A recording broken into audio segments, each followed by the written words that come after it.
Joining BYU Sports Nation right now, our good friend, former linebacker in the NFL and at BYU, David Nixon. David, we're going to go ahead and start with a little bit of a downer. Colby Jorgensen, we just mentioned that news, fractures his neck yesterday in practice. You tweeted that an injury like that was your, quote, biggest fear. How does an injury like Colby's affect a team's morale?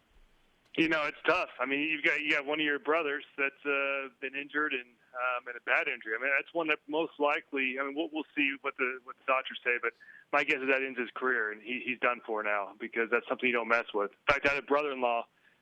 Yes, one of my other brother-in-laws. Same thing. He broke his neck actually on the mission. Came home and re-injured in football, and he got was a medical the rest of his career. So he never played it down. So.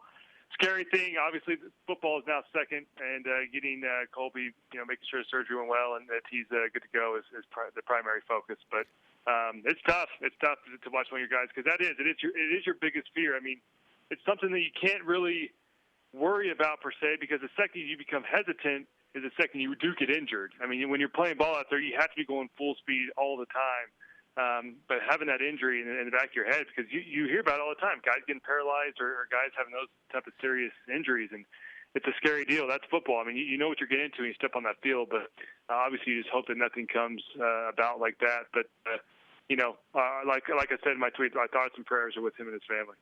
That's what I was going to talk to you about next, David, was the guys and the morales and the individual players being hesitant. Right. And you, like you said, you hear it all the time and you know the risk, but to flat out see it and be a part of it and know somebody directly that has had that injury. What do you do as a player to bounce back mentally and make sure that doesn't affect you? Yeah, I mean, I think if anything, it might strengthen this team in the sense that, hopefully it unites them even more to realize that, hey, this is, we're in this together, basically. But once again, you can't be hesitant out there because we all know the second you're going half speed or kind of tiptoeing around stuff is the second you really do get injured. And football at the same time, once that adrenaline gets in you, it's, the thought of getting hurt isn't really at the forefront of your mind.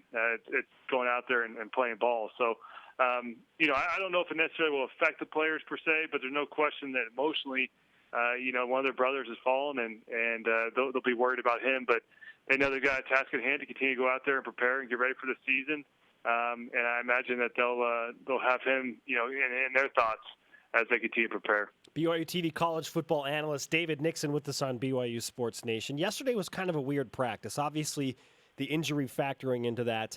And then some skirmishes. The team was disciplined very sternly. 45 minutes of intense conditioning that caused all sorts of fallout in terms of guys getting sick and passing out and all that stuff.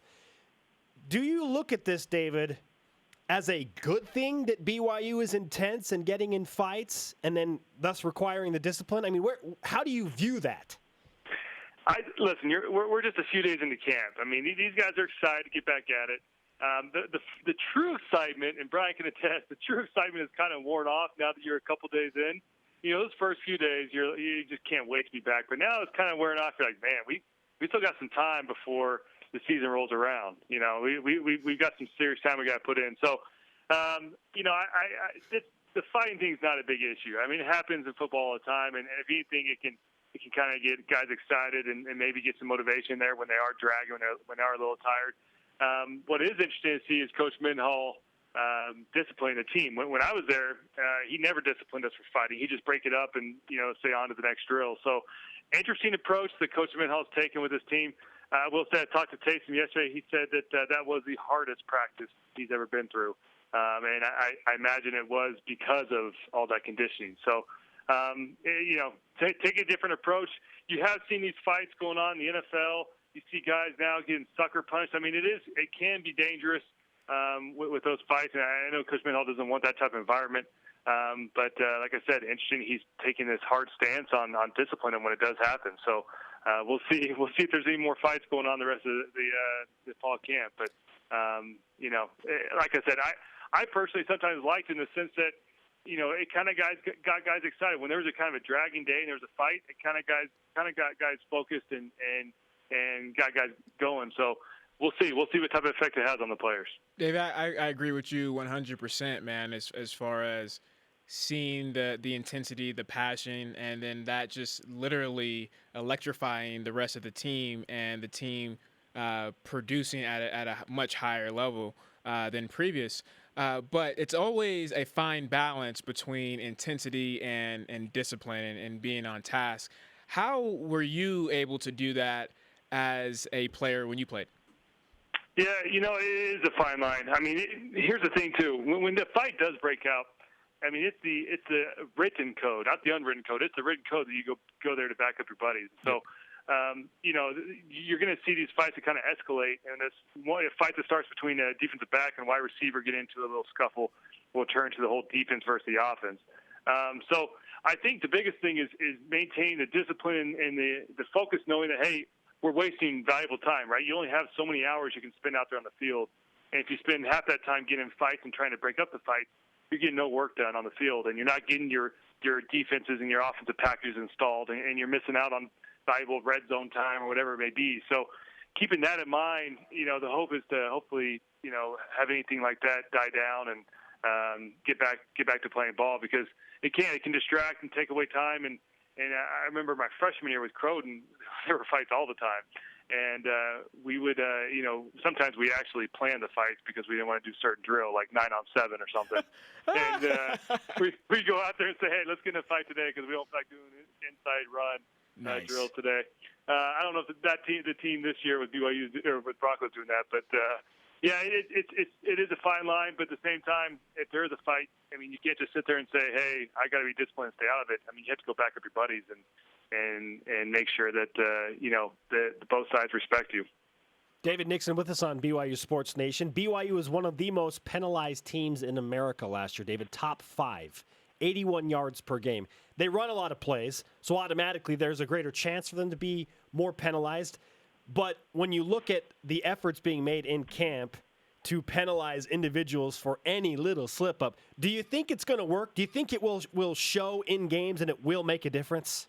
I think so. I think last year there were a lot of dumb. After the play was over, personal foul penalties and unsportsmanlike conduct that you have to rid yourself of. I can handle a false start or even an offside because you're trying to be aggressive and jump the snap count.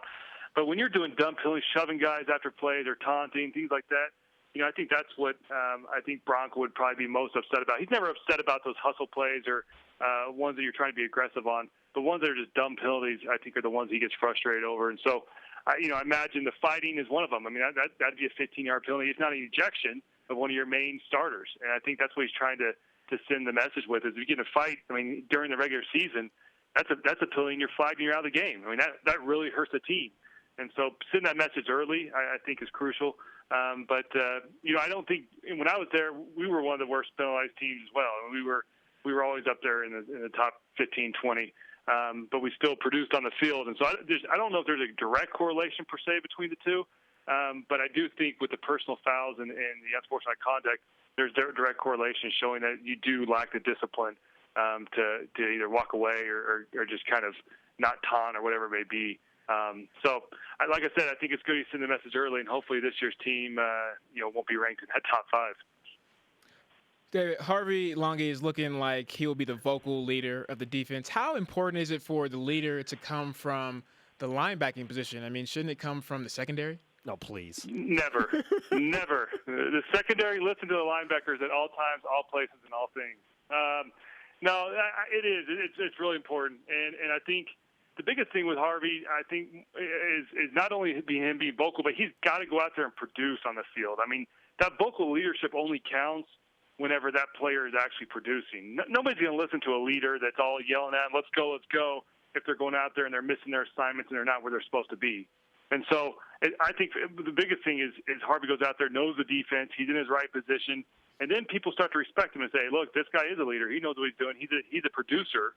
And then they'll start to really listen to him. But the biggest thing for him is, be the vocal leader, but also be out there in practice showing that you're putting in the effort and the hustle, and that you can be depended upon. Because if not, then all that goes for nothing, and nobody's going to pay attention to any words you're saying. So with him kind of trying to solidify that position, that starting position, and be that guy, I think that will continue to develop throughout camp as he gets those reps and shows that he can be the playmaker for that defense. Great stuff with David Nixon. David, always a pleasure, my friend. We are one day closer to BYU football. Hope you're ready. Most definitely. Take care, guys. Thanks, guys.